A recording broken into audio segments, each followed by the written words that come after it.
Bon, alors nous allons reprendre nos échanges avec les deux panélistes qui ne sont pas encore exprimés après-midi. Et je pense à M. Pierre Denomé, qui est le directeur fondateur de Sentiers urbains, et à Mme Coralie Denis, qui est la directrice générale développement durable du Conseil régional de l'environnement. Alors, si vous voulez, dans un premier temps, on va écouter M.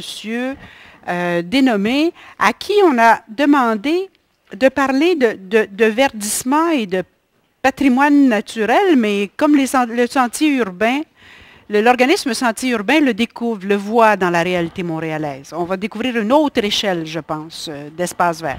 Monsieur Denomé, il est là. Bon. Bonjour tout le monde. Bonjour tout le monde. C'est un plaisir. M'entendez-vous bien? C'est un plaisir d'être présent ici. L'intervention de Sentiers urbains, effectivement, est à une autre échelle complètement de ce qui vous a été présenté jusqu'à présent.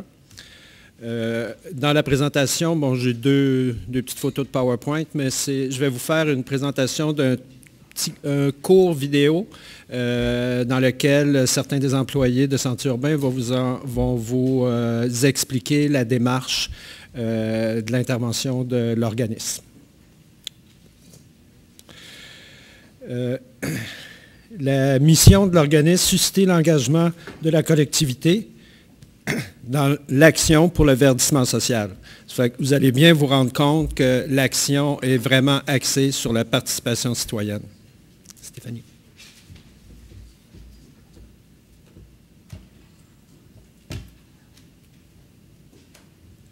Oui, hein? Oui. Le verdissement prend une place de plus en plus importante à Montréal, puis je pense dans la vie en général des gens. Les gens commencent à prendre conscience de l'importance de la végétation puis de la vie qui les entoure.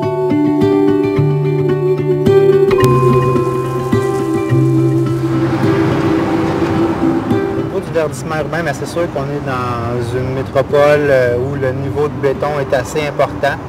Donc, chez Sentiers urbains, la principale action, en fait, c'est de réduire les îlots de chaleur, de travailler sur augmenter la biodiversité, de travailler un peu sur la sensibilisation, l'éducation en survie alimentaire. On travaille beaucoup aussi en éducation relative à l'environnement. On travaille avec des jeunes en réinsertion socio-professionnelle. Donc, le verdissement, c'est vraiment un moyen d'aller capter l'intérêt de l'être humain pour son milieu, pour améliorer l'espace vivant.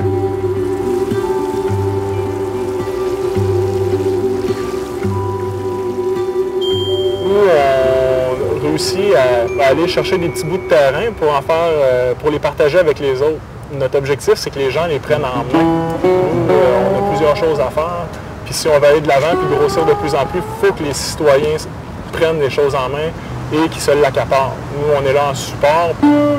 Depuis 1 an, j'ai démarré l'association des résidents du quartier pour mobiliser les résidents là, à améliorer notre quartier à travers le verdissement. En fait.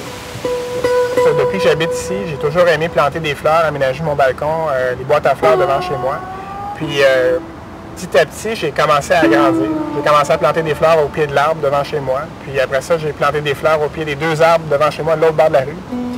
Puis c'est là que le contact s'est fait avec Sentiers urbains à peu près à ce moment-là. On a commencé à voir des gens de Sentiers urbains venir faire de l'aménagement, commencer à travailler dans le parc. Puis on se demandait qu'est-ce qui se passait. Puis avec le temps, ça a commencé à prendre forme. Puis de voir ces gens-là venir dans notre quartier, puis faire des aménagements, puis améliorer les choses, je me suis dit, wow, ces gens-là viennent ici, dans un quartier qui n'est pas chez eux, améliorer l'environnement. Pourquoi nous autres, on ne le fait pas? T'sais? Ça a été une étincelle dans un baril de poudre, puis ça s'est répandu. Là, ben, j'ai fait du porte-à-porte, j'ai rejoint les voisins, j'ai parlé avec Pierre, puis on a commencé les projets. Le verdissement comme tel, c'est beaucoup plus axé sur le partenariat entre les organismes ou les individus chez qui on travaille. Puis ça, c'est cette proximité-là qui n'est pas habituelle, en fait, dans le domaine. Puis sinon, le partenariat en général, c'est de les aider, d'être là pour les soutenir dans leur démarche. Puis après ça, c'est comme de leur remettre en main la responsabilité de l'entretien puis tout ça.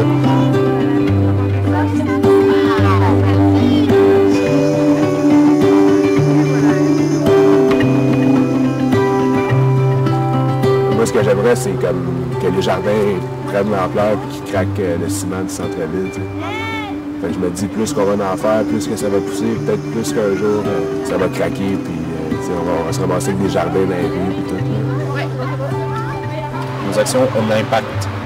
C'est bien, c'est bon de savoir ça. C'est bon d'apprendre que ce qu'on fait apporte quelque chose. C'est vraiment motivant. Ça m'a donné aussi un peu d'autonomie, puis de responsabilité, puis je suis devenue plus mature avec le temps là, en travaillant ici. Là. Tu sais que les verres, comment ça Je souhaiterais que tout le monde s'approprie ces espaces-là, puis que vraiment, il y ait beaucoup plus de petits jardins comme ça en plein centre-ville, pour qu'on puisse voir sur une map là, thermique, là, une grosse tache verte là, de l'île de Montréal.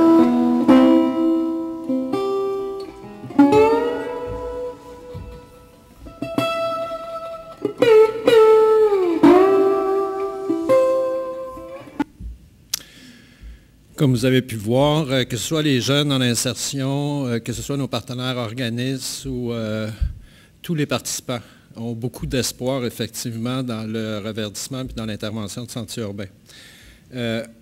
Comme vous avez pu voir, on ne parle plus de grands espaces, de grandes superficies.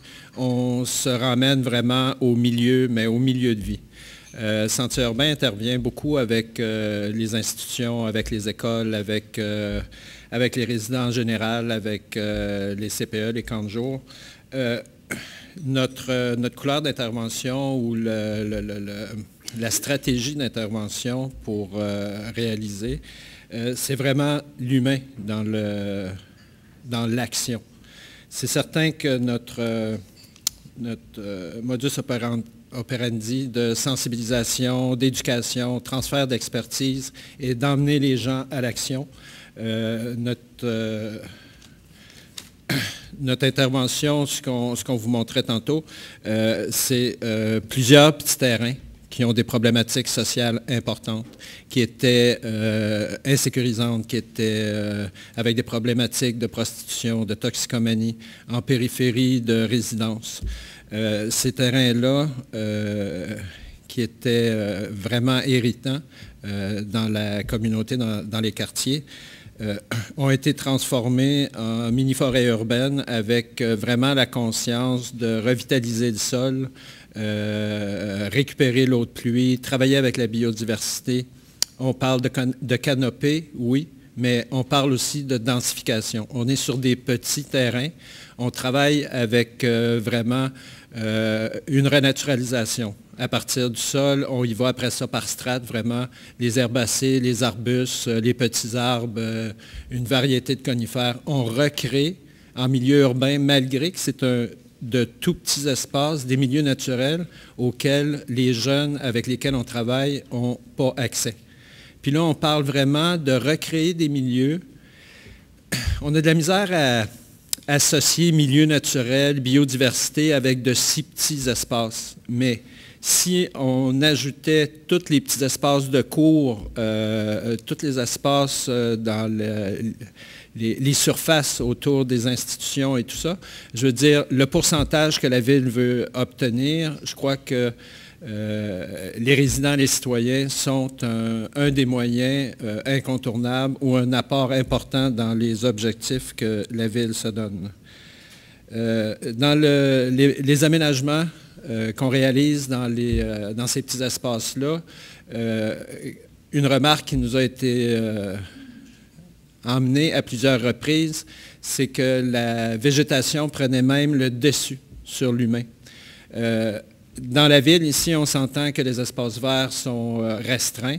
Ça fait que c'est sûr qu'il y a un contrebalancement. Oui, les espaces qu'on développe sont pour des activités, pour la sensibilisation, pour l'éducation, pour l'amélioration des milieux, mais en laissant toujours la place aux végétaux prioritaires.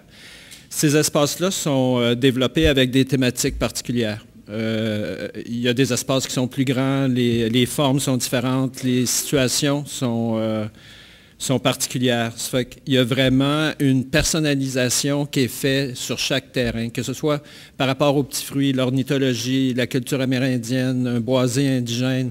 Il y a une couleur qui est donnée à chaque jardin, ce qui permet, lorsqu'on a des activités avec les enfants, de vraiment les emmener dans des milieux qui sont différents, avec une possibilité d'animation complémentaire. La clientèle visée par nos interventions, on s'entend que c'est les résidents en général, mais on a une préoccupation importante chez les enfants.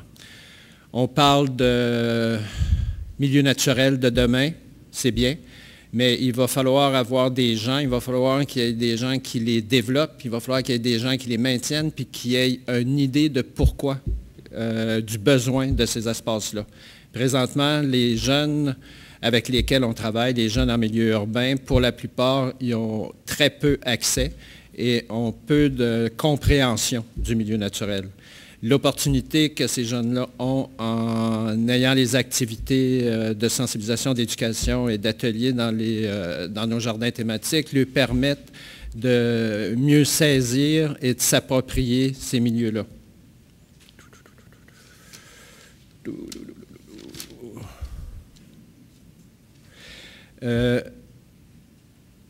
À partir de ces espaces-là, comme je vous mentionnais, dans l'intervention de Sentiers urbains, il y a vraiment tout le soutien qui est pour nous la clé d'un développement durable, c'est la participation puis l'appropriation du résident.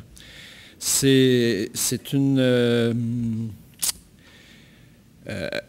nouvelle mentalité, un changement de perception ou de participation.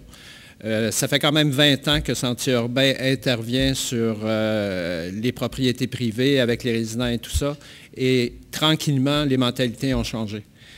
De plus en plus, les gens sont conscients que s'ils veulent avoir une amélioration et des changements dans leur milieu naturel, qu'ils vont devoir y participer et que ce n'est plus seulement qu'une responsabilité de la ville, du provincial et du reste. Mais ça a été un changement de mentalité qui était extrêmement long. Fait que dans le développement de ces terrains-là, on a plusieurs résidents ou organismes qui nous approchent pour pouvoir avoir accès à ces terrains-là. Moi, pour développer l'expertise ou pour comprendre les rouages et les interventions que je dois faire pour arriver à occuper, réaliser des activités, transformer ces terrains-là, ça a pris énormément de patience et c'est extrêmement compliqué. Ce qui pourrait être intéressant, effectivement, dans le développement, il y a quand même beaucoup de ces terrains-là qui sont résiduels. Ça serait de pouvoir proposer une structure ou un processus d'approche pour l'utilisation et la transformation de ces terrains-là pour pouvoir apporter une amélioration dans le milieu. Il y a aussi dans l'action que les résidents souhaitent entreprendre, que les organismes qui soutiennent les résidents dans leur démarche, oui, j'achève, de pouvoir mieux accompagner ces interventions-là ou cette volonté de participer à l'amélioration et au verdissement de notre Montréal. Merci. Merci beaucoup. Merci beaucoup, M. Dénommé. C'est encourageant et c'est intéressant. Hein? C'est à une autre échelle complètement. Madame Denis, la dernière mais non la moindre. Bonjour, ça me fait plaisir. Je vais tenter donc de ne pas répéter ce qui s'est dit et puis donc j'ai un petit peu transformé peut-être ma présentation pour ne pas être redondant. En fait, je ferai vraiment le lien avec le PDM. Je pense qu'il y a eu beaucoup de données qui ont été fournies tout à l'heure sur les enjeux, la question de la biodiversité, etc.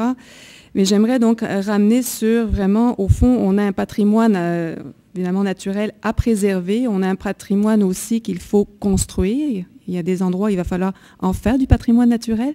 Puis, il y a un patrimoine à consolider. Alors, dans ces 3 points-là, j'amènerai certains éléments, puis je vais aussi illustrer avec certains espaces qui caractérisent l'île de Montréal, et plus particulièrement Montréal. On a donc au niveau de la protection plus de ce qui existe, et c'est sûr qu'on en parlait tout à l'heure, il existe encore des bois résiduels sur le territoire qui sont privés et qui pourraient tout à fait permettre de venir consolider aussi la question des milieux naturels sur l'île de Montréal. Et donc, il faut absolument qu'on se penche sur le fait de la capacité qu'on a de les protéger. Des arbres, ça ne pousse pas comme des immeubles, donc il faut s'assurer vraiment qu'on est capable de les protéger avant qu'ils soient disparus.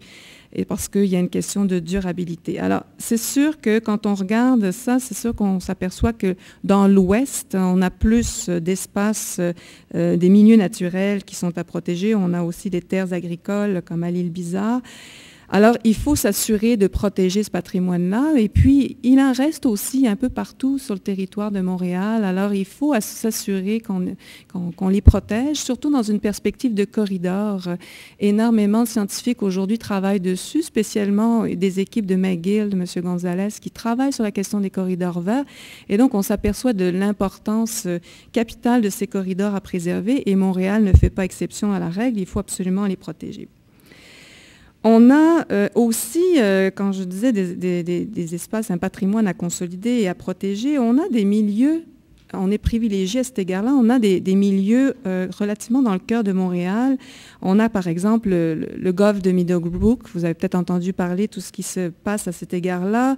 C'est un golfe où il y a des projets de développement et on a l'occasion là, pour l'ensemble des Montréalais, là ça peut être aussi à l'échelle de l'île, mais aussi les Montréalais, notamment de ceux qui habitent l'arrondissement La Chine, et puis les autres qui ont le goût d'aller se promener dans la nature, de construire un milieu naturel, un futur parc à cet égard-là. On a déjà un golfe donc, qui est assez vert, vous pouvez vous en douter, et qui permettrait d'avoir un 57 hectares supplémentaire de parc dans l'avenir pour Montréal. Puis là, on parle d'un plan de développement qui est sur 20 ans. C'est une occasion d'inscrire dans ce plan une possibilité d'aller chercher des espaces comme celui-ci pour s'assurer que plus tard, on sait que Montréal, on veut continuer, que ça se densifie puis qu'il y ait plus de monde qui arrive sur l'île. On voit la population augmenter, mais il va falloir des espaces verts. On est déjà en déficit d'espaces verts. Et à cet égard-là, je parle d'espaces verts de façon générale, je vous donnerai quelques chiffres qui illustrent. J'ai retrouvé une étude de 2002, alors il faudrait la réajuster, mais qui disait qu'à Montréal, on était à peu près autour de 2 hectares pour 1000 habitants d'espaces verts. Alors, c'est un chiffre, mais si je vous donne quelques villes et quelques exemples ailleurs, ça va vous donner une idée où on est rendu par rapport à ailleurs. Déjà, on voit que des villes comme Ottawa, aux États-Unis, partout, on dit le minimum, c'est 4 hectares par 1000 habitants. On est déjà à moitié moins. Aussi, on regarde des villes plus denses, comme on en trouve en Europe. Je vous donne l'exemple de Bordeaux, ils sont à 20 hectares. Des villes comme Montpellier, dans le sud, où là, c'est très construit, la valeur foncière est très élevée, ils sont à 4 hectares.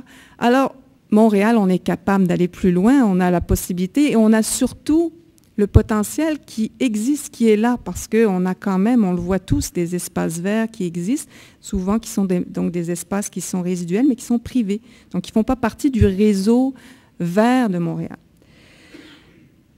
Je donnerai aussi un autre exemple qui devrait être inscrit, selon nous, dans le plan de développement de Montréal, qui est en lien avec le très gros dossier dont vous avez tous entendu parler, qui est le dossier Turcot, en réflexion, qui longe cette fameuse falaise Saint-Jacques et pour lequel même le ministère, le MTQ, a dit on va s'assurer qu'au pied de falaise, non seulement on va s'assurer donc de protéger la falaise, mais on va aussi construire un parc linéaire le long de la falaise. C'est majeur, avec même restauration d'un milieu humide. Ça, c'est quelque chose qu'il faut qu'il soit inscrit dans le PNM. C'est majeur, c'est plusieurs kilomètres qu'on pourrait gagner pour, évidemment, il y a toute la question de la connectivité interquartier qu'il faut aussi assurer dans ce projet-là, mais c'est majeur pour Montréal. Et donc, il faut absolument, ça relierait, on peut penser à relier le Haut-de-Falaise, Côte-des-Neiges, au sud, tout le quartier Saint-Henri, etc. Donc, ça, c'est un projet majeur et ça va être en chantier. Alors, il ne faut pas rater cette occasion. Puis les 20 ans, on est en plein dedans. Ça, c'est un autre exemple. Ça, c'est pour donc, ce qui vient aussi consolider. Maintenant, c'est sûr que d'un point de vue aussi d'équité territoriale, il y a des secteurs qui sont plus favorisés actuellement parce qu'il y a plus de milieux naturels qui ont été préservés. Quand on s'en va un peu plus vers l'Est, c'est moins le cas. Donc, mais il va falloir aussi inscrire dans ce plan une vision pour dire comment on redonne aux populations qui sont plus dans l'Est des milieux naturels. Il y a aussi des occasions là qu'il faut saisir absolument. Et donc, de penser à des nouvelles zones pour des parcs, que ce soit des petits, on parlait des petits parcs, des grands, des corridors. Il y a des possibilités qui existent sans aucun doute. Et évidemment, on a le grand parc, ça aussi, évidemment, il faut bien l'inscrire à l'intérieur, ce fameux grand parc qu'on aura, qui a été annoncé, le fameux parc qui va se trouver dans la carrière Miron, qui sera le deuxième plus grand parc de Montréal avec, je pense, quelques 200 hectares. C'est non négligeable. Donc ça, c'est sûr que c'est un gain. Ça prouve qu'on est capable de le faire. Et on a eu la vision de le faire sur du long terme parce que ça se prévoit au moins 20 ans à l'avance, en effet, comme on le disait. Donc ça, c'est un autre élément important. L'autre chose sur laquelle j'aimerais insister, c'est sur toute la question des parcs actuels, la protection aussi, donc quand on est dans la préservation. Et je donnerai un exemple de l'île des Sœurs qui s'est passée il n'y a pas longtemps et qui s'est soldée par une décision qui est tout à fait agréable à entendre. Toute la question du fait que les parcs ne sont pas des zones à développer. Or, je vous donnerai donc l'exemple de l'île des Sœurs. Il y avait un parc et finalement, le secteur aux alentours s'est construit, s'est développé avec, c'est tout à fait justifié, des familles qui se sont installées et qui ont dit, ben là, nous, on a besoin d'une école dans le secteur. Ah, personne n'avait pensé qu'il fallait situer un espace qui serait alloué pour cette école. Qu'est-ce qu'on a regardé en premier? Le parc d'à côté. Puis donc, on a décidé de dire, alors, de la même façon qu'il y a d'autres projets tout à fait louables avec les plus beaux projets, LEED, les toits verts, etc. Mais c'était quand même dans un parc. Donc, on s'est dit, bon, le moindre mal, on va le prendre dans un parc. Mais on vient morceler les parcs. Puis, c'est une question fondamentale aussi. Non seulement les parcs ne doivent pas être développés, mais le vert dans les parcs doit rester vert, là. C'est parce que sinon, on finit, il y a toujours une bonne raison. Et les parcs ne sont pas des lieux où on devrait retrouver des stationnements, des postes de police, même des garderies, des écoles. Ce n'est pas le lieu. Un parc, c'est fait pour être vert ou avoir des activités qui sont en lien avec les loisirs. Alors ça, c'est bien important, selon nous aussi, d'inscrire ça, parce que c'est une vision que l'on doit avoir pour la suite. Et ça va aussi donner des outils pour les prochains outils réglementaires qui vont découler de ce plan-là, qui sont le schéma d'aménagement et les plans d'urbanisme, qui vont dire aussi qu'est-ce qu'on fait à quel endroit et qu'est-ce qu'on a le droit de faire. Ça, c'est très important. J'amènerai aussi d'autres éléments sur la question des ruisseaux. Ça a été évoqué tout à l'heure. On parlait de la canalisation des cours d'eau. Mais j'aimerais quand même dire que sur l'île de Montréal, et notamment sur le territoire de la ville de Montréal, il nous reste des ruisseaux. Je ne ferai pas l'exercice de vous demander qui les connaît et puis combien, mais il nous en reste quand même. Des fois, des bouts, ils sont en partie canalisés. Mais un des éléments qu'on devrait retrouver dans le PDM, c'est de dire on a la chance, contrairement à beaucoup de villes dans le monde où ils sont en train de décanaliser, comme vous vous en doutez, à coût énorme, on devrait se dire aujourd'hui à Montréal, d'ailleurs les Montréalais devraient tous connaître où sont leurs ruisseaux, et on devrait vraiment s'assurer de les protéger, de les renaturaliser, les remettre en état et travailler avec tous les propriétaires riverains qui sont autant du résidentiel, du commercial que l'industriel, voire de l'institutionnel. Alors ça c'est vraiment important. On en a. Il faut profiter de cette occasion extraordinaire qu'on a d'avoir encore ça sur notre territoire pour les protéger. Et puis également pour toutes les bonnes raisons qui ont été évoquées, changement climatique, les fameux débordements avec les pluies qu'on a eues hier. On peut imaginer ce qui a été envoyé dans le fleuve pour éviter justement les reflux. Et donc ça, c'est très important de participer, d'alimenter, parce que beaucoup de ces ruisseaux ont un problème d'alimentation en eau. C'est malheureux parce qu'on pourrait faire converger ces eaux-là dans les ruisseaux qui, à l'origine, servaient à ça. J'aimerais aussi donc, faire référence, on a parlé beaucoup de la montagne, c'est sûr que c'est un enjeu majeur, puis je ne répéterai pas, mais j'appuie vraiment tout ce que Mme Guilbeault a apporté, parce que le Mont-Royal est au cœur de Montréal, et encore plus la ville de Montréal, et est au cœur, je pense, du cœur de bien des Montréalais. Il y a d'autres grands parcs, hein, on parle aussi du parc Jean-Drapeau, qui est au milieu du fleuve. C'est un bijou.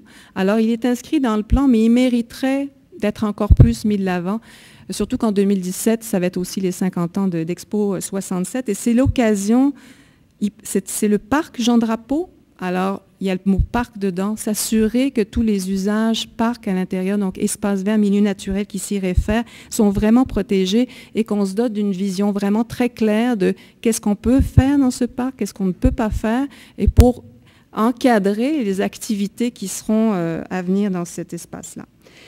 Au niveau de l'île, je reviens sur l'île, mais au niveau du territoire, on a parlé de l'accès à l'eau, je pense beaucoup.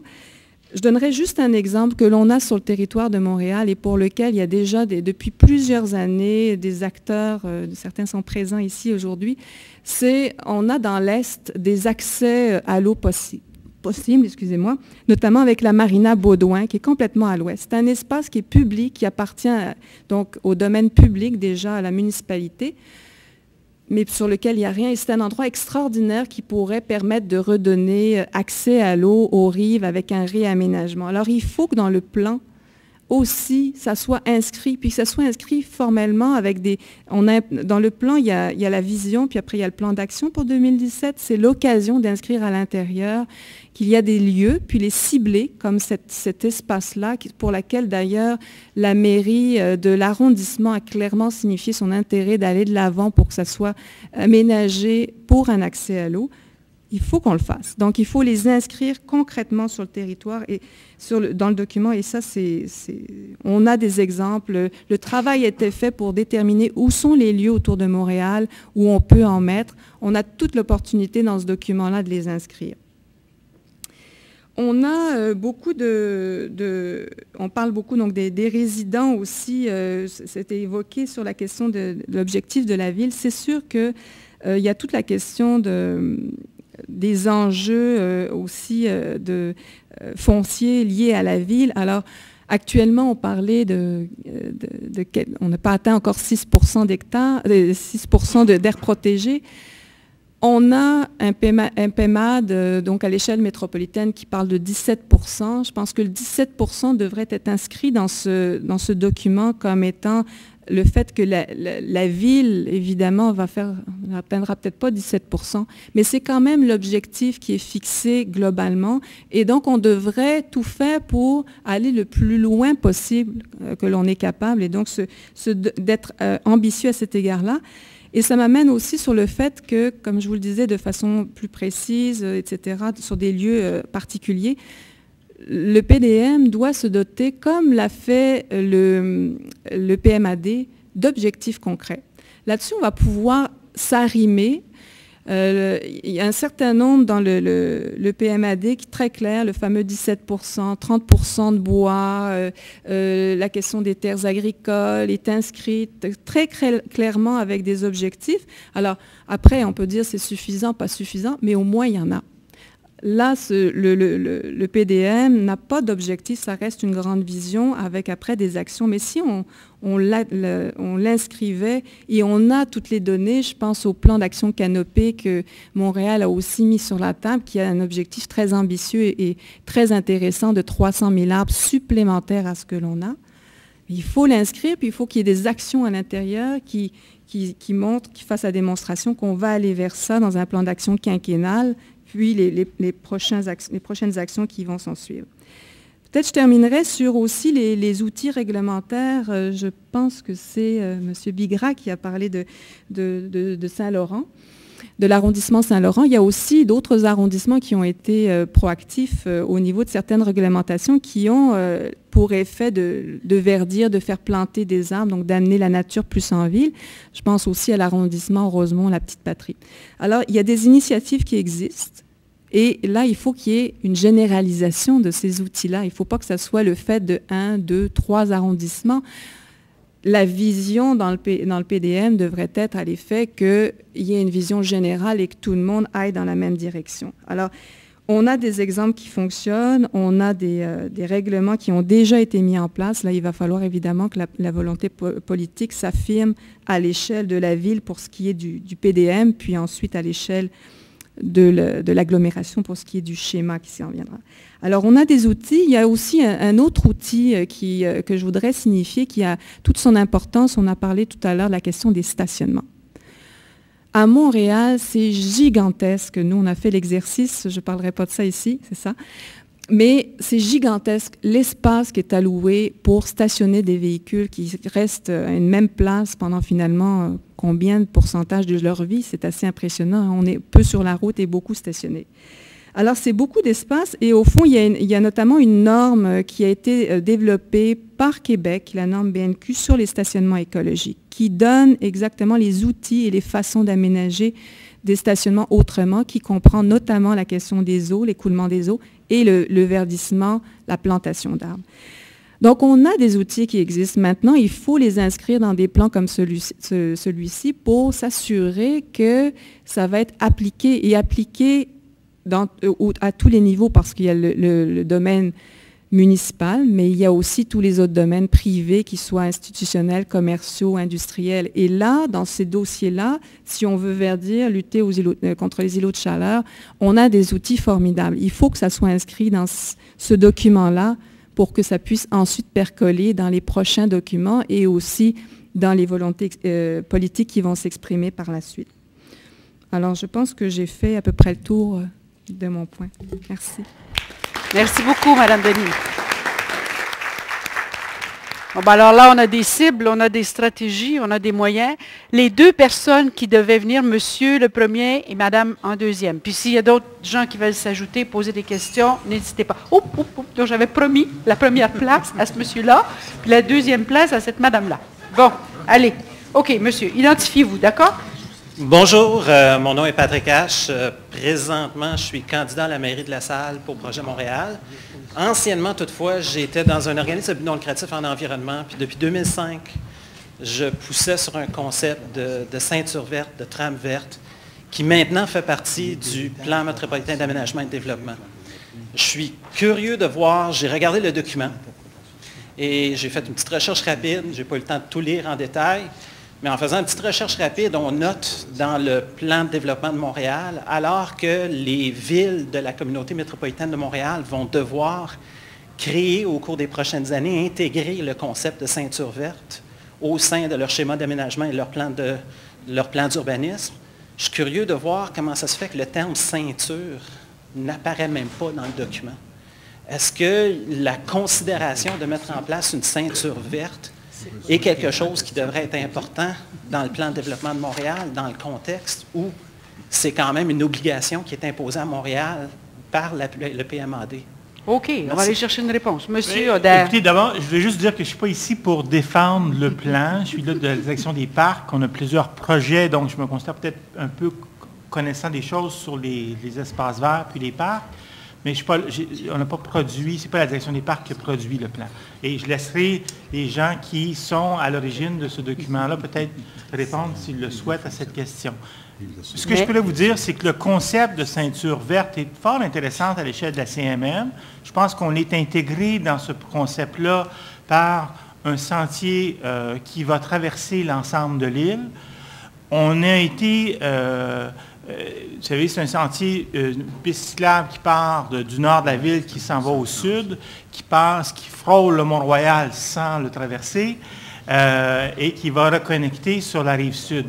Donc, notre participation dans ce schéma qui est à l'échelle métropolitaine se limite à ça pour l'instant, mais ça ne veut pas dire qu'il n'y a pas d'autres concepts verts tout aussi porteurs qui parlent de cheminement vert. On a le programme des promenades urbaines qu'on est en train de mettre en place, donc de créer à travers la ville des promenades qui allient biodiversité et urbanité. Donc, comment on peut faire des liens, notamment entre les espaces là, Patrick, que tu connaîtrais, là, entre le fleuve et la montagne, là, comment on peut créer des liens à la gare Turcot. On voudrait avoir un passage au-dessus de la 20 pour pouvoir reconnecter Côte-des-Neiges avec le sud-ouest. Donc, il y a toutes sortes de concepts qui sont en place. On a les écoterritoires qui sont là depuis 2004. On a beaucoup de concepts verts. Est-ce que le concept ceinture verte pour Montréal est le meilleur terme à utiliser?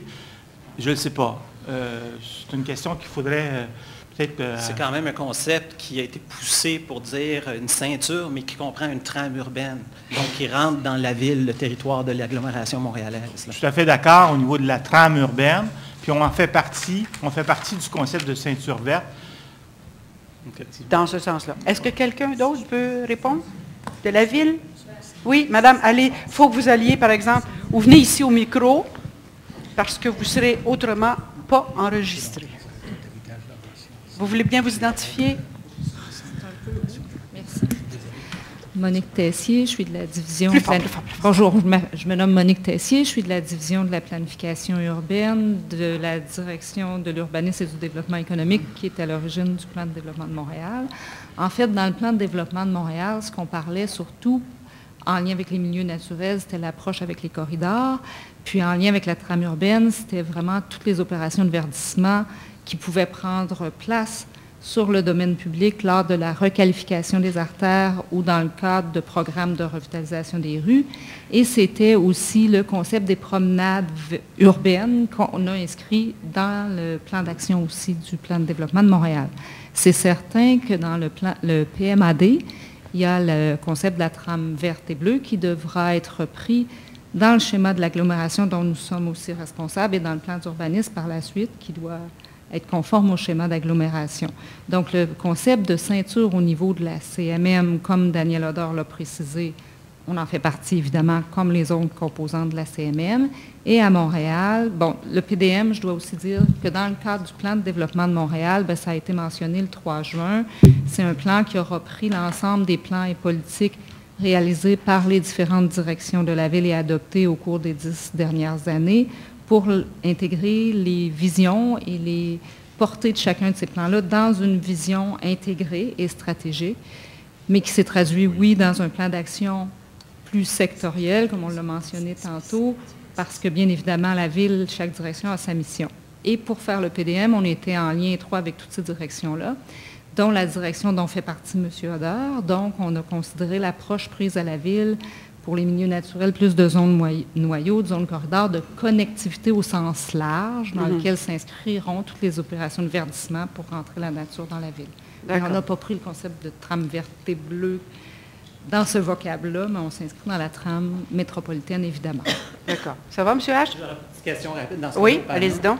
Je me demandais alors, selon l'expérience des experts qu'on a sur le panel aujourd'hui, est-ce que, à votre avis, c'est suffisant de considérer uniquement un concept d'une promenade et quelques éléments de vert et de bleu qui ont été mentionnés par la ville? Oui, Mme Denis. Bien sûr que non. Dans le sens que c'est sûr que le PMAD inscrit trame verte et bleue. Trame verte et bleue, ça veut dire que ça passe à travers. Alors, ça veut dire que Montréal ne peut pas faire l'économie d'insérer sur son territoire aussi, on parle des corridors verts et bleus. Alors, c'est sûr que ces promenades urbaines ont d'autres avantages par ailleurs, puis rien n'empêche évidemment de les connecter.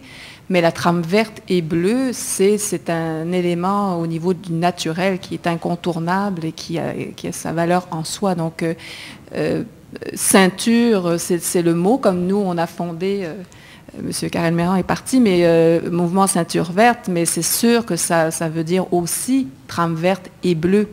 Donc, oui, Montréal, l'île de Montréal est totalement concernée par ce point-là et il ne faut surtout pas passer à côté de ça.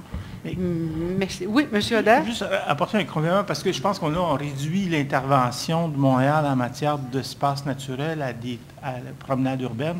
Ce serait, je pense, une erreur importante. C'est-à-dire que l'approche de Montréal est d'essayer de replacer dans la trame urbaine des espaces écologiques intéressants, une trame naturelle forte qui peut, à travers, par exemple, dans les écoterritoires, c'est vraiment d'avoir des écosystèmes autoportants au sein même de la trame urbaine, à l'extérieur des écoterritoires, par des efforts de verdissement et des efforts de reconnexion, des efforts aussi avec l'eau. On comprend que l'eau est un élément important. On cherche aussi à intégrer dans l'ensemble du tissu urbain des éléments du milieu naturel à travers une foule de différentes initiatives. La canopée en est une, mais donc de replanter non seulement sur le domaine public, mais aussi sur le domaine privé, 300 000 arbres, c'est pas rien. C'est d'essayer de recréer ou de créer, de maintenir une végétation, de l'eau, les éléments qui fondent des habitats fauniques, mais aussi des habitats humains qui sont tout à fait intéressants et bonifiés. Donc, je pense qu'à travers ça, oui, il y a un circuit de circulation humaine qu'on veut privilégier, faire une certaine connectivité humaine, et c'est là que les promenades urbaines embarquent. Mais c'est un élément, c'est un peu la cerise sur le gâteau, là. C'est pas le gâteau. D'accord. Ça va, M. H? Madame? Vous vous identifiez?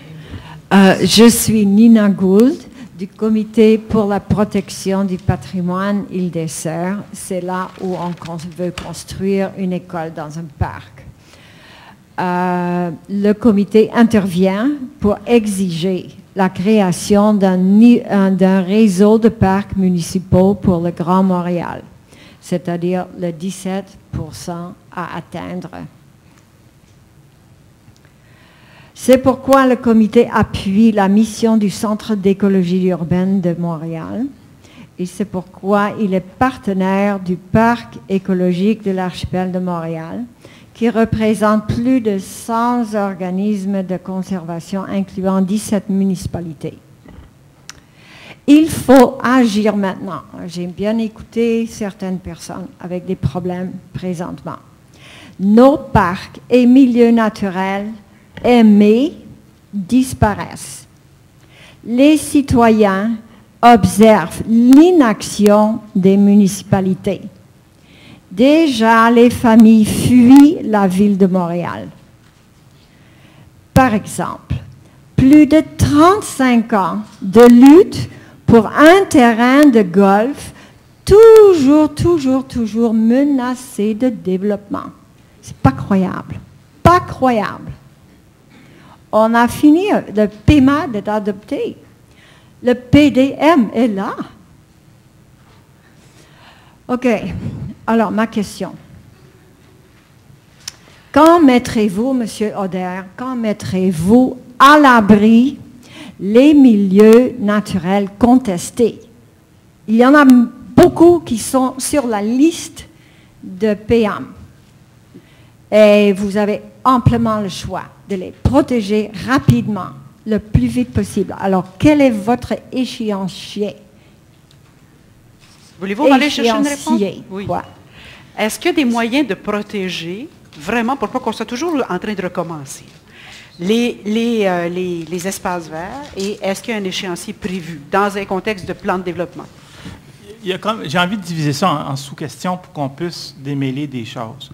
Premièrement, je voulais juste, il y a un chiffre qui est évoqué à plusieurs reprises, le 17 hein?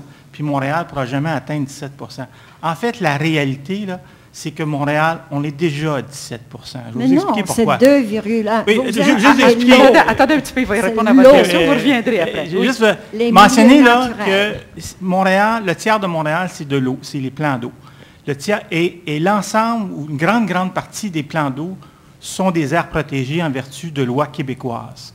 Donc, si on prend la règle qui est appliquée à toutes les autres municipalités du Québec, puis on inclut les plans d'eau dans le calcul des aires protégées, on est à 17 ce qu'on hésite à faire parce qu'on trouve que la barre n'est pas assez haute. Est-ce que dans les autres donc, on parle en milieu terrestre 6 Okay. Donc, c'est pour ça qu'on parle toujours de cet objectif-là, mais il ne faut pas perdre de vue que si on veut comparer Montréal, c'est sur la base de ce 17 qu'on devrait le comparer.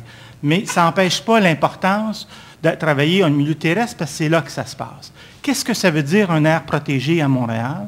Ça veut dire un espace qui est voué, dont les objectifs de gestion sont essentiellement tournés vers la protection des milieux naturels. Pas un terrain de soccer, pas un espace gazonné pour faire toutes sortes d'activités sportives. C'est vraiment des espaces où la nature est primée. Donc, il faut faire une distinction entre parc et espaces naturels protégés. Pas tous les parcs de Montréal sont des espaces naturels protégés. Si on regarde parmi les parcs locaux, vous évoquez des parcs locaux, les parcs locaux, il y a 1200 parcs locaux. On a identifié, dans notre calcul de 6 25 parcs qui pourraient être des candidats qui se qualifieraient comme aires protégées. C'est totalement différent de parler de parcs et de parler d'aires protégées. La question que vous soulevez, c'est la sacralisation des parcs. Tu sais, je pense que c'est important de dire que les parcs ne devraient pas être utilisés à d'autres fins.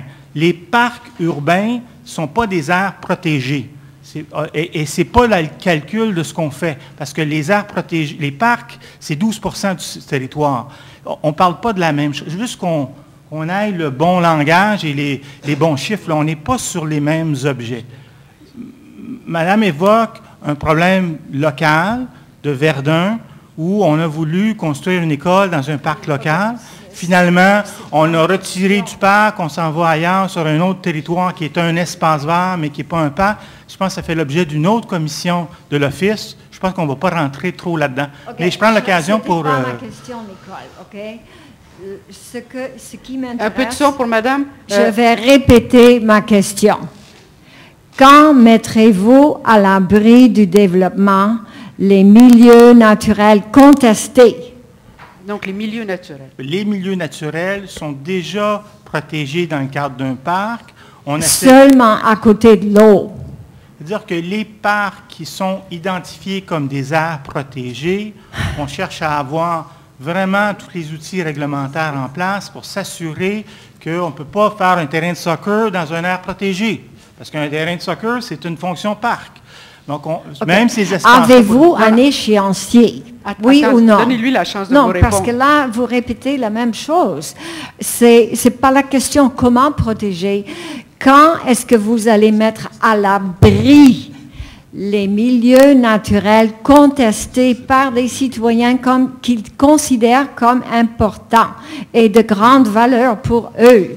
Oui, mais il vous répond qu'il y a des moyens de protéger. Vous avez répondu sur les moyens de protection. Mais quand allez-vous agir pour protéger ce qui nous reste, que les milieux naturels contestés, que les milieux naturels que les gens adorent? Bon, d'accord. Alors, est-ce qu'il y a une échéancier? Le manque de ces milieux, ça fait fuir les gens. Okay, c'est parce que votre question...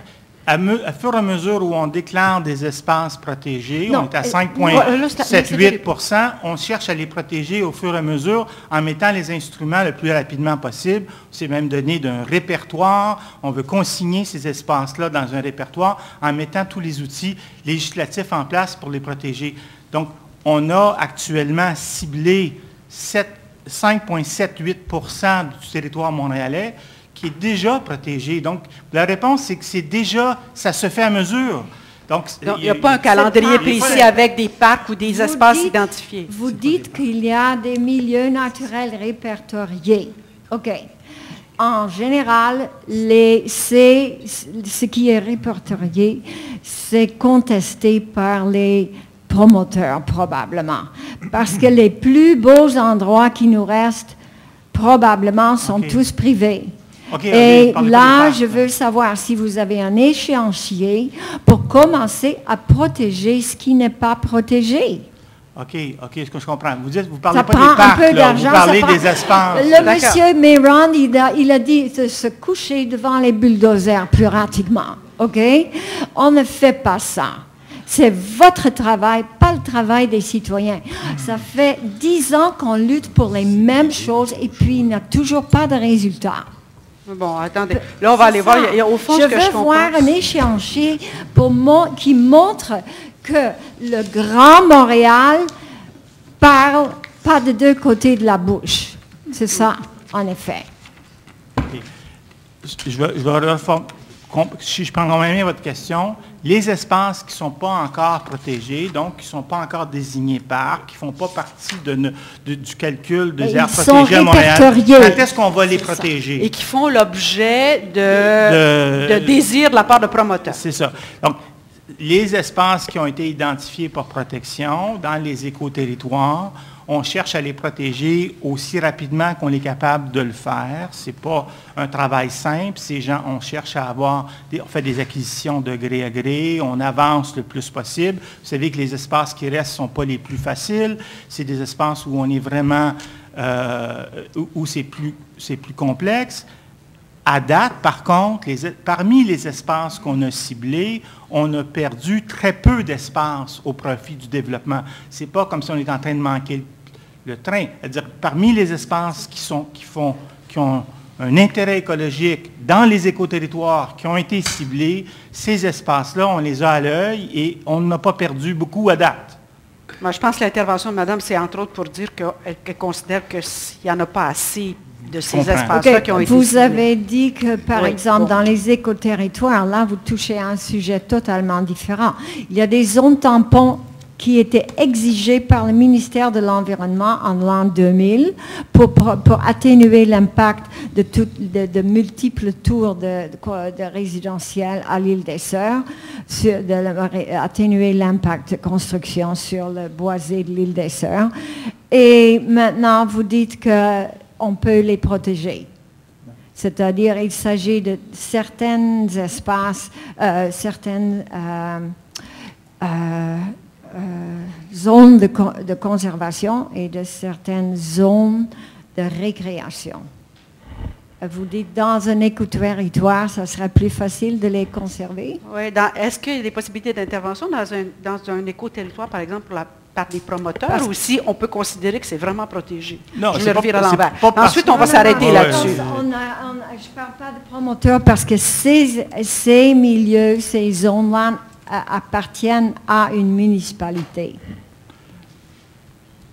Madame Gould, dans les écoterritoires, l'idée, c'est de chercher à maximiser nos objectifs de conservation. Ce n'est pas parce que c'est dans un écoterritoire que c'est conservé, mais c'est le lieu où on travaille de façon plus intensive pour chercher à maximiser les protections.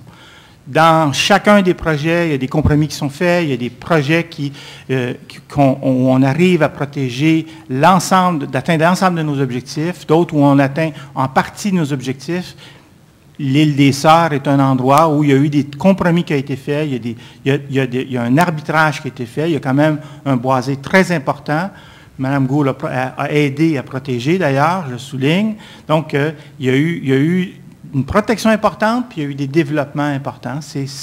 Mais les jeux sont faits à l'île des Sœurs, c'est sûr que... Okay. Merci beaucoup, M. Herder. Merci. Madame. Sylvie Bibeau, directrice du comité ZIB Jacques-Cartier, ZIB pour zone d'intervention prioritaire sur le fleuve Saint-Laurent. Alors, aujourd'hui, je suis contente d'entendre parler du fleuve Saint-Laurent ici. Je vois que je ne suis pas la seule à me préoccuper du fleuve Saint-Laurent, de sa réhabilitation afin de se réapproprier les usages.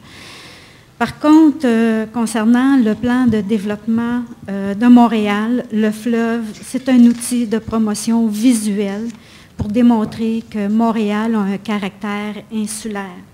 Mais autrement, là, dans le plan de développement de Montréal, le fleuve ne transpire pas. Alors, on demeure encore le dos tourné au fleuve Saint-Laurent. Selon vous, quelle devrait être la place du fleuve dans le plan de développement de Montréal et quelle est l'orientation prioritaire pour Montréal concernant le fleuve pour pouvoir le faire sortir du PMD et en faire vraiment un caractère insulaire de Montréal, mais pas juste un effet visuel. Alors, Madame Denis. Je pense que j'ai déjà un petit peu répondu à cette question tout à l'heure. Autour de moi, j'ai lancé une piste sur la question de... il y a tout un travail qui a déjà été fait sur le pourtour de l'île, puis vous le savez aussi bien que moi, pour déterminer où sont les lieux potentiels où on pourrait retrouver les usages au fleuve et donc refaire ce contact fleuve citoyen dans l'ensemble de Montréal. Alors, on doit partir de ça. Il y a des lieux, j'ai mentionné l'ancienne Marina Baudouin, clairement qui, dans les prochaines années, donc on parle du très moyen terme, là, voire possiblement même du court terme si on le souhaitait, on pourrait redonner l'accès au fleuve. Alors, ces lieux-là existent, ça c'est un élément majeur, parce que c'est sûr qu'à moins d'avoir la chance d'habiter en bordure du fleuve, la majorité, ou alors d'habiter dans l'arrondissement de Verdun, La Salle et tout le secteur qui a la chance d'avoir un beau bord de fleuve public, le reste de l'île est pas mal privatisé au niveau du bord du fleuve. Alors, quand on a des fenêtres qui sont publiques, on devrait les mettre de l'avant. Dans le secteur, plus je pensais à Annecy, M. Méran n'est pas là, il a parlé beaucoup d'Annecy, mais il y a des bouts de rue qui aboutissent au fleuve, mais vous êtes dans des rues résidentielles, puis quand vous êtes au bout du fleuve, si vous n'êtes pas la résidence qui est au bout du fleuve, vous ne pouvez pas avoir accès à l'eau, la vue à peine. Alors il y a des aménagements tout à fait possibles et souhaitables. Ça, c'est un élément crucial. L'autre point, j'amènerais quelque chose qui est intéressant, c'est toute la question des corridors. Qu'est-ce qu'on amène au fleuve? On parle de la promenade de la montagne au fleuve, ça en est un. Mais on pourrait développer beaucoup plus ce lien-là. Il y a des bijoux inconnus de bien du monde, comme la question de la piste cyclable sur les staccades, puis qui se poursuit. Là. Pour des Montréalais, c'est des bijoux qui font prendre conscience, quand on vient de Montréal en vélo, qu'on peut se rendre au milieu du fleuve, puis qu'on est sur le fleuve. Alors, c'est tout ça, et c'est vrai que vous avez raison, dans le PDM, c'est relativement peu inscrit. On parle de l'insularité, mais on ne donne pas, surtout dans le plan d'action, des objectifs clairs pour faire en sorte que quand on va se retrouver en 2017, dans 5 ans, on va pouvoir dire on s'est donné collectivement beaucoup plus d'accès à l'eau. Alors, il faut l'inscrire. Puis c'est l'insularité, puis comme je l'ai mentionné, aussi les ruisseaux, parce que les ruisseaux, c'est la connectivité aussi avec le fleuve et la rivière. Alors, tout ça doit être inscrit dedans. Ça va, madame? Je pense qu'il y a des éléments. Oui, beaucoup. Merci. Merci infiniment. Oui, madame. Bonjour. Mon nom, c'est Johanna Vanitis. Vous me voyez de temps en temps, étudiante en urbanisme. Alors, je pense que c'est en contexte de plan de développement. Je pense que c'est très important de noter qu'il y aura une continuité de mémoire de passé dans le sujet des terrains verts. Alors, comme exemplaire, en Ville-Marie, on a les terrains franciscains. Moi, j'ai participé dans les conseils municipaux, les réunions, et que anciennement, il y avait des vergers, des pommes. Présentement, en contexte présent et futur, que ça soit translated in future, aménagement, avec possiblement des arbres de cranberge, cranberry trees in the future planning of the green space. Parce qu'on a présentement un monsieur qui prévoit le terrain franciscain comme terrain de soccer.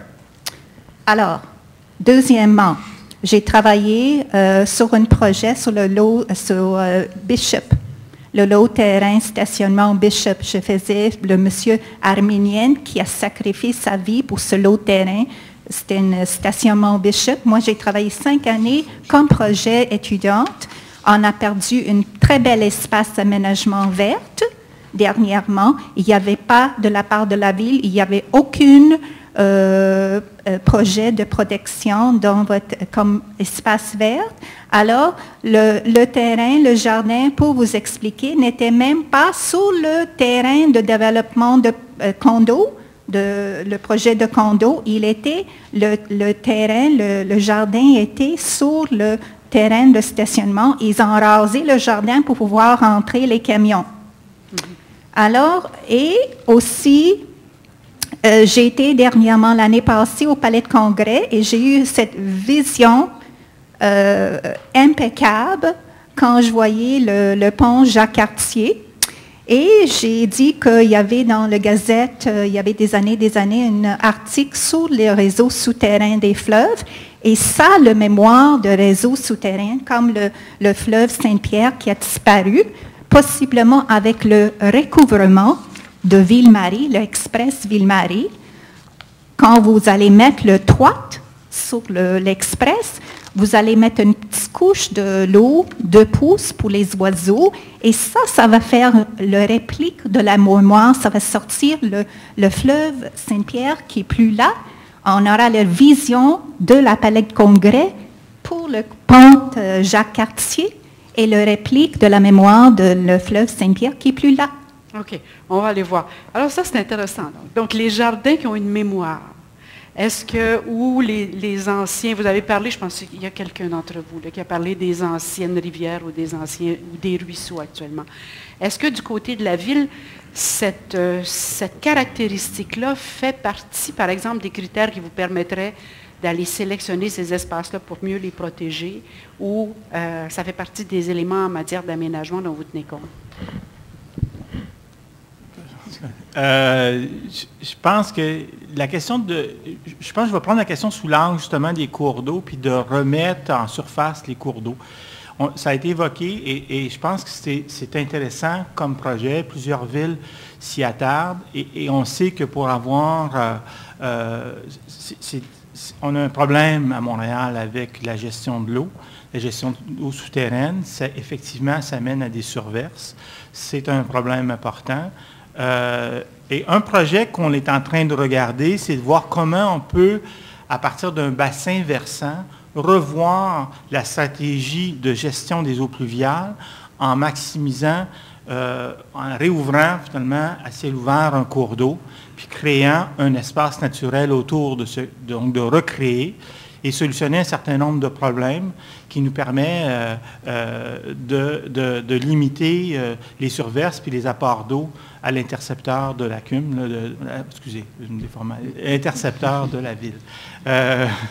Donc, c'est un projet, là on le regarde là, dans le sud-ouest un petit peu, il y a effectivement autour de la rivière Saint-Pierre, un peu plus en amont, on essaie de voir si ça ne pourrait pas être une possibilité de remettre à la surface de la rivière Saint-Pierre, puis de refaire ça. Donc, c'est des projets, effectivement, où là, on est à travailler à renaturaliser la ville et de voir comment est-ce qu'en renaturalisant la ville, ça ne devient pas une stratégie de gestion de nos eaux pluviales fort intéressante et qui nous permet d'économiser tout en assainissant notre milieu. Donc, c'est une autre étape.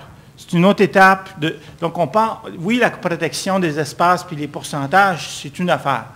C'est une affaire qui concerne beaucoup la frange urbaine, surtout. Mais au cœur de la ville, c'est la reconstruction naturelle, de revoir comment on peut intégrer, et c'est un autre ballgame, là. C'est un autre joute, là où il faut végétaliser, travailler avec l'eau, revoir, et c'est des dossiers intéressants. On commence à aborder ces questions-là. J'hésite un peu à vous parler de projets spécifiques parce qu'on est en train de développer. C'est plus à l'étape de recherche-développement, mais il y a un intérêt, je vous dirais, de plusieurs directions, ce qui est intéressant à la ville, que plusieurs silos veulent travailler ensemble sur un objet pour essayer de voir comment ça peut devenir une stratégie intéressante. Donc, votre question est intéressante dans le sens que c'est effectivement la nouvelle perspective maintenant. Mais c'était très bien fait au niveau d'aménagement dans le quartier de spectacle. On a récupéré une fleuve souterraine sur l'aspect de fontaines, les jets d'eau. Jets d'eau. Mais ça, là, ils ont recouvert au Palais de Congrès, entre le complexe Guy Favreau et le Palais de Congrès. Il y avait anciennement une très belle fontaine qui était faite avec des pierres. Et là, ils ont fait un aménagement des fleurs. Il faut absolument enlever ça. C'est affreux, c'est dégueulasse. Et il faut vraiment mettre la petite fontaine qui était là par avant. Pardonnez-moi. J'espère que vous allez venir nous faire un mémoire sur ces projets-là, parce que là, vous avez la direction des grands parcs ici, mais la direction de l'aménagement. Et il y a eu Mme Tessier quand même, qui est là. Oui, monsieur. Bonjour, je m'appelle André Fauteux. J'ai un bac en sciences politiques comme Karen, mais je ne fais pas de politique. Je suis éditeur du magazine La Maison du 21e siècle, vous pouvez prendre à l'entrée. une revue sur les maisons écologiques publiée depuis 20 ans. Bonjour à nos panélistes que je connais bien, entre autres. Coralie, merci beaucoup. Vous avez répondu à ma question. En m'en venant ici aujourd'hui, je me demandais, parce que j'étais chez Habitabec, au début des années 90, on disait que, et je voulais savoir combien d'hectares par habitant, justement, ou 100 000 habitants, que Toronto nous battait à plate couture. Et il faudrait le savoir aujourd'hui. Est-ce que c'est mis à jour, ces données-là, d'ailleurs? Je suis venu vous faire une proposition, en fait, et question, défi pour les politiciens. Dans mon dernier édito, je parle du Québec en miettes. C'est un livre que toutes les personnes dans la pièce ici devraient lire, écrit par le biologiste Michel Leboeuf, qui est le rédacteur en chef de Nature sauvage, un formidable magazine. Il vient de gagner pour la 2e fois le prix Hubert Reeves pour la meilleure vulgarisation scientifique francophone au Québec. Et j'ai appris des choses intéressantes et même troublantes dans ce livre-là. Intéressant, entre autres, Trois-Rivières protège 1 hectare pour chaque hectare développé. Est-ce que c'est illusoire à Montréal? À Montréal de faire ça sur l'île ou dans le Grand Montréal? Et pour mettre les choses en contexte, moi je suis vraiment un novice là-dedans, mais je viens de Beaconfield, j'ai toujours apprécié les arbres et je vis à Sainte-Adèle. Pour moi, la nature est fondamentale. Mais pourquoi c'est important? Sur le 17 je ne voulais pas vous lancer la pierre, mais j'ai écrit que selon l'ONU, c'est la Conférence des Nations Unies sur la diversité biologique de 2010, qui disait que c'est 17 des espaces naturels terrestres, il me semble, qu'on doit protéger d'ici 2020. Corrigez-moi si je me trompe. Mais pourquoi est-ce qu'il faut faire ça? D'ici 2020, pour éviter d'atteindre un point de basculement vers des dommages irréversibles et irréparables envers la capacité de la planète à continuer à accueillir la vie sur Terre. On dirait que c'est Greenpeace qui parle, là, ou le Sierra Club. C'est les Nations Unies qui disent ça. D'ici 2020. Alors, ma question, si Trois-Rivières stoppe l'hémorragie en disant on va préserver 1 hectare quand on développe 1 hectare, donc là, on cesse. Mais on dit, il faut faire plus que ça, il faut renaturaliser. Alors, je vais reprendre la question de la dame de l'île des Sœurs. Est-ce qu'on peut dire, c'est peut-être fou, là, mais en 2017, pour le 50e anniversaire, le maire Drapeau aimait les grands projets, qu'au moins on cesserait l'hémorragie en 2017 et qu'après ça, pour chaque hectare développé, on pourrait préserver 1,1 hectare. Est-ce que c'est une cible qui est possible dans une grande ville comme Montréal, par exemple? Il faudrait l'étudier, mais ça me paraît un projet davantage politique là, que technique. Scientifiquement. Alors, j'hésite un peu à embarquer sur ce terrain-là, qui n'est pas le mien, mais il faudrait le regarder. C'est quoi la possibilité, c'est quoi la faisabilité d'un projet comme celui-là? C'est-à-dire qu'un jour, on va cesser justement de perdre la nature au profit du monde. Est-ce que la recréation de milieux naturels au sein de la trame urbaine, un peu dans les projets que j'évoquais tantôt, est-ce que la création de canopées, est-ce que ça compte là-dedans? Il y a toutes les considérations qu'il faudrait regarder.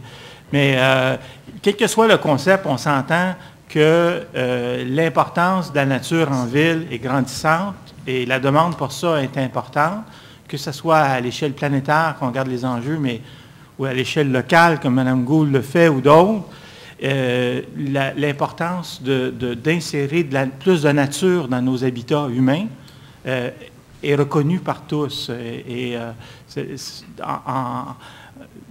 pour ça que tu regardes la biodiversité urbaine est un objet, est un enjeu urbain de plus en plus reconnu dans toutes les villes du monde. On n'est pas tout seul à regarder ça. On fait d'ailleurs partie de réseaux d'échanges avec d'autres villes. Et les enjeux qu'on soulève sont des enjeux pour la plupart des grandes villes. Donc, comment on travaille ça? Bon, il y a des formules, toutes sortes de formules différentes. Un arbre pour chaque naissance, 300 000 arbres, un hectare protégé. Il y a toutes sortes de formules rapides qu'on peut faire. Je pense que c'est plus de l'ordre du projet politique quand on parle comme ça. 300 000 arbres, c'est formidable. En terminant, la proposition, en fait, c'était d'inviter ce grand auteur et conférencier Michel Leboeuf. Je pense qu'à l'automne, si moi je serais prêt à l'organiser et le promouvoir avec des partenaires, parce que justement, on disait, il faut côtoyer la nature, il faut l'apprécier pour vouloir la défendre, mais il faut comprendre ce qui se passe en ce moment du point de vue scientifique. Et Michel Leboeuf, je crois, serait probablement la meilleure personne au Québec. Ma foi, il vient d'être honoré 2 fois pour... D'accord. Alors, merci de nous le faire découvrir. Après, monsieur, on va s'arrêter parce qu'on commence dès 7 heures. Et puis qu'effectivement, on avait dit qu'on s'arrêterait à 4h30. Allez-y, madame. Identifiez-vous. Mon nom est Georgette Blanchard. Je représente la ruelle et la rue Souvenir. Je veux parler d'un projet particulier sur René Lévesque qui touche la rue Souvenir. Il y a 3 ans, il y a une église qui a brûlé au coin de la rue du Fort et René Lévesque. Derrière cette église, il y a un petit parc qui n'a pas changé, ça semble, depuis 100 ans. On s'entend, je n'étais pas là il y a 100 ans, mais au moins dans les 30 dernières années, je peux vous dire qu'il n'a pas changé. Et présentement, on parle de bâtir 2 tours immenses de 20 étages, des tours de condos. Ce qui... Après que l'église a brûlé, la nature étant ce qu'elle est, naturellement, c'est devenu un espace vert. On est en déficit d'espace vert dans cet endroit, dans ce coin de la ville, énormément. Ça aurait aussi l'effet qu'on serait obligé de pieuter une partie de la falaise Saint-Jacques. Et c'est cette partie-là qui soutient, en fait, une partie du village Sénancier. C'est notre ancrage, sinon on se ramasse tous dans l'autoroute Ville-Marie. On n'y tient pas particulièrement. On essaie de bloquer ce projet et on nous dit, par instant, c'est un terrain privé, ils peuvent faire ce qu'ils veulent. Sauf que c'est aussi un quartier à critères, ça c'est une autre histoire, on ne peut pas faire ce qu'on veut dans un quartier à critères. Par contre, c'est un espace vert qui pourrait être magnifique, qui pourrait être utilisé comme espace vert, comme endroit protégé. Quelles seraient les possibilités de protéger cet endroit-là comme espace vert et de le garder comme tel pour les 10 prochaines générations? Après ça, c'est plus mon problème. Ah, on a des militants dans la salle. Il y en a qui ont bien à cœur des projets importants. On revient à la question de Mme Gould. Oui, comment faire pour celui-là, Madame, je ne sais pas de où vous nous parlez. Avant de répondre, j'aimerais peut-être que vous me laissiez de l'information sur de quoi il s'agit exactement, pour voir quelles sont les possibilités. Parler de falaise Saint-Jacques, est-ce que c'est un écoterritoire, est-ce que ce n'est pas un, voir qu'est-ce qui est possible de faire. Avant de vous répondre correctement, j'aimerais mieux avoir l'opportunité de faire l'analyse de la situation. Bon, ben, c'est une invitation, je vais vous donner ça. Merci beaucoup. Oui, madame. Bonjour, je suis Piper Huggins, conseillère d'arrondissement dans Jeanne-Mance, Plateau-Mont-Royal. Je voulais revenir peut-être sur des propos qui étaient soulevés par des panélistes et par vous, mais par rapport à un projet particulier. Mais l'enjeu, le défi, c'est justement cette question de comment est-ce qu'on va protéger les peu d'espaces verts qui nous restent dans les quartiers centraux, particulièrement autour du centre-ville. Alors, le cas particulier, c'est en fait à quelques coins de rue d'ici, à 2 pas de l'intersection de Sherbrooke et boulevard Saint-Laurent. Il y a le Boisé Milton, qui en fait, c'est l'ancien jardin de la maison Notman. Alors, la maison Notman était classée. Alors, c'est protégé, ça fait partie de notre patrimoine, mais le jardin derrière ne l'était pas. Alors là, on a une situation où c'est menacé de nouveau. Ça fait déjà, ça va être la 3e fois que les citoyens partent en bataille pour protéger cet espace vert. Cette fois-ci, le projet qui est déposé à l'arrondissement, c'est un projet en plein droit. Alors, on n'a pas le plaisir de le rejeter comme on a fait dans le passé sur des questions de dérogation, de refus de dérogation. Alors là, il y a une trentaine d'arbres centenaires pour les plupart, des essences menacées, rares, des chicots du Canada, entre autres, qui risquent d'être abattus. Alors, je pense que la question c'est, est-ce qu'il y a un fonds ou est-ce qu'on ne devrait pas avoir un fonds, parce qu'il me semble que c'est là où on y va, pour justement protéger ces terrains-là qui sont des espaces verts, milieux naturels, mais qui coûtent cher par mètre carré à cause de leur situation, mais qui sont aussi d'une importance écologique importante à cause de leur situation physique, îlots de chaleur, pollution, etc. Et puis, à ce que je comprends, on serait en compétition pour des fonds des aires en périurbaine, les espaces verts humides en périphérie, et c'est vraiment pas du tout la même chose. Quand vous parlez de fonds, vous parlez de fonds provinciaux? Non, non, municipaux. Oui, c'est ça, parce que pour l'instant, ça reste pour l'acquisition de ces terrains-là ou de ce terrain-là en particulier, ça reste sur les épaules de l'arrondissement, que c'est sûr, l'arrondissement n'a pas les fonds pour ça. Donc, voilà. La protection par l'acquisition, au fond. Oui, où est-ce qu'on va chercher l'argent? Je pense que c'est important de parler justement de l'acquisition parce que c'est la 3e fois qu'il part en bataille pour arrêter un projet de construction. Et là, c'est une question de pérenniser ou la pérennité de cet espace qui n'est pas juste d'une importance écologique, mais aussi patrimoniale. Mm-hmm. Je vais donner les éléments de réponse que je peux donner. D'abord, le fonds, effectivement, dont on dispose à la direction des parcs, est un fonds d'agglomération. Donc, il est partagé par l'ensemble des villes de l'agglomération pour des fins, pour des objets, des parcs nature, des grands parcs qui sont faits pour l'agglomération. Donc, on n'est pas en compétition avec des fonds d'arrondissement comme tels parce que c'est une source de financement qui est légèrement différente. On comprend qu'il y a une partie de ça qui vient aussi de la Ville de Montréal, on s'entend. Et il n'y a pas de fonds actuellement, c'est juste l'information que je vous donne, là, il n'y a pas de fonds pour à la disposition des arrondissements spécifiquement attachés à l'acquisition, mais rien n'empêche un arrondissement d'utiliser son PTI, son programme triennal d'immobilisation, et de dire, au lieu de faire des rues ou de faire d'autres choses, je vais acheter des terrains. C'est une possibilité pour l'arrondissement de faire ça. Je ne dis pas que c'est une bonne solution. Je fais juste dire, pour l'instant, c'est ça la situation à la moment de l'acquisition. Ça serait 2 années de PTI. 2 années de PTI. Oui. Parce que ça coûte trop cher. Ah oui, c'est ça. Et l'autre chose, c'est que, bon, au niveau technique, maintenant, les objectifs, ce qu'ils offrent à vous, il y a un certain nombre d'outils légaux dont vous avez à disposition. Je pense que ça serait mieux que, si on s'en parle peut-être en privé, là, parce qu'il y a des questions de stratégie immobilière. Là. Je ne pense pas que c'est quelque chose c'est pas le contexte opportun pour faire ça, mais il reste que ça demande effectivement un fonds. Est-ce que ça sera opportun pour la Ville de se doter d'un fonds à la disposition des arrondissements pour faire des acquisitions de micro-espaces naturels?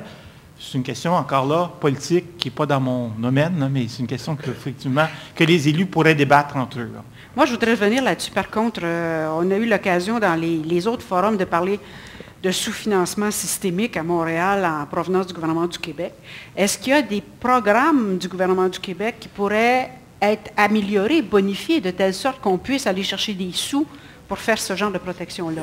Vous m'ouvrez la porte. Non seulement est-ce qu'il n'y a pas d'argent du gouvernement du Québec, ou très peu, non, c'est pas vrai, on a eu une subvention de 2 millions et ils nous ont aidés dans certains cas, mais c'est très limité le support. On a dépensé jusqu'à maintenant 36 millions pour l'acquisition d'espaces naturels et je pense qu'on a eu très peu d'argent du gouvernement du Québec, mais en plus, le gouvernement du Québec est propriétaire de terrains,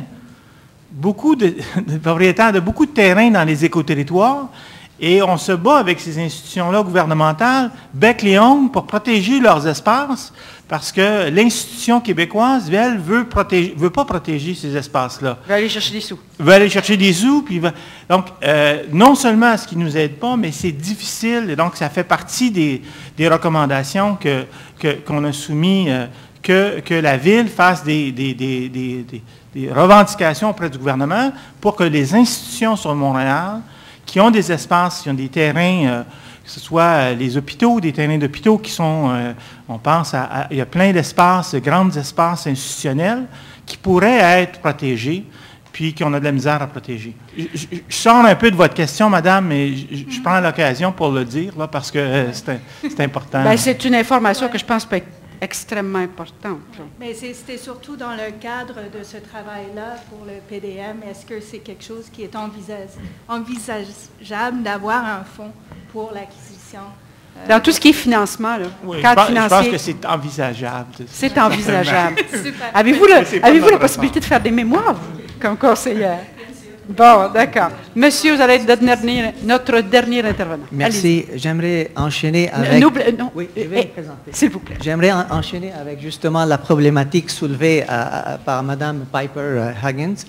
Je m'appelle Tony Antakli. Je suis professeur de biochimie à la Faculté de médecine de l'Université de Montréal et je suis chercheur également dans le domaine du cancer et des molécules naturelles. Alors, je suis là comme représentant du mouvement citoyen pour la protection du jardin Notman. C'est exactement la problématique qui a été soulevée maintenant.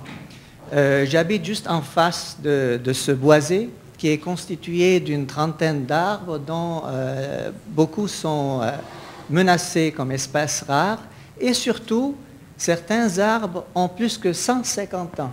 Du temps de Notman, le célèbre photographe, et ces arbres atteignent presque 110 pieds. Donc, c'est très rare, je comprends, à Montréal d'avoir de tels arbres aussi majestueux. Et notre voisinage, les voisins, les citoyens ont essayé de protéger cet espace depuis maintenant 10 ans. Il y a eu 3 projets qui n'ont pas abouti, heureusement. Le promoteur a essayé d'abord de construire un hôtel, l'hôtel Notman, qu'il a appelé dans ce temps-là, et il a été descendu en flammes, ce projet. Par la suite, il est revenu avec un projet de construction de condos qui respectait, soi-disant, les hauteurs, mais qui n'a pas eu lieu. Il y a eu des audiences publiques de l'Office ici. Le ministère de la Culture s'est intéressé à la question. On a débattu. Finalement, le projet n'a pas eu lieu. Alors, ça, c'est en 2005. Maintenant, on se retrouve aujourd'hui devant une crise. Une crise parce que le même promoteur revient avec un projet, soi-disant, qui respecte les hauteurs, qui est de plein droit, entre guillemets, je ne sais pas ce que ça veut dire, et qui risque, en fait, de se réaliser. Dans les semaines qui suivent, il pourrait être approuvé. Donc, c'est une crise aiguë qu'on vit actuellement. Alors, les citoyens du quartier se sont mobilisés. On a jusqu'à date 250 signatures, on a des pétitions en ligne, on est sur Facebook, Boisé Milton, si les gens s'intéressent, sur Facebook. Alors bon, donc on essaie de mobiliser les gens et de sensibiliser les politiciens, les décideurs, pour faire l'achat de ce terrain afin de le protéger et faire un parc public pour le bienfait de tous les citoyens. Bon. La question que j'aimerais, une des questions qui est imminente, c'est est-ce qu'il y a moyen d'abord de protéger cet espace, pas par l'acquisition qu'on aimerait toutefois le faire, évidemment, mais par la loi, parce qu'on est dans une société de loi. Or, le jardin de Notman est protégé par la loi, par le ministère de la Culture, parce qu'il appartient à l'aire de protection de la maison Notman. Aire, ça veut dire quoi? Je n'ai pas compris jusqu'à date. Est-ce que quelqu'un de la ville peut répondre à ça? Parce que là, on est plus dans le secteur du patrimoine que dans le secteur des espaces verts. Est-ce que vous connaissez un peu de plein droit? En tout cas, je pense que vous êtes capable de répondre à monsieur. Ça veut dire quoi de plein droit? Puis quand un jardin fait partie d'une aire protégée par le ministère de la Culture? Oui. Bien, je peux tout de suite indiquer que lorsqu'on parle d'un projet de plein droit, c'est qu'il peut se réaliser conformément aux exigences du règlement d'urbanisme, le règlement de zonage, contrairement à un projet qui demande une approbation particulière. Donc, c'est un projet qui peut avoir une émission de permis en vertu du règlement de zonage. Il respecte toutes les règles de zonage. Toutefois, effectivement, la maison Notman, par ailleurs, je ne connais pas son statut spécifique en raison de la loi de la LPC, la nouvelle LPC, mais dans l'ancienne LBC, je crois que c'était un bâtiment cité, mais malheureusement, je ne travaille pas en patrimoine et je ne suis pas affectée à cet arrondissement-là, mais je connais la maison Notman.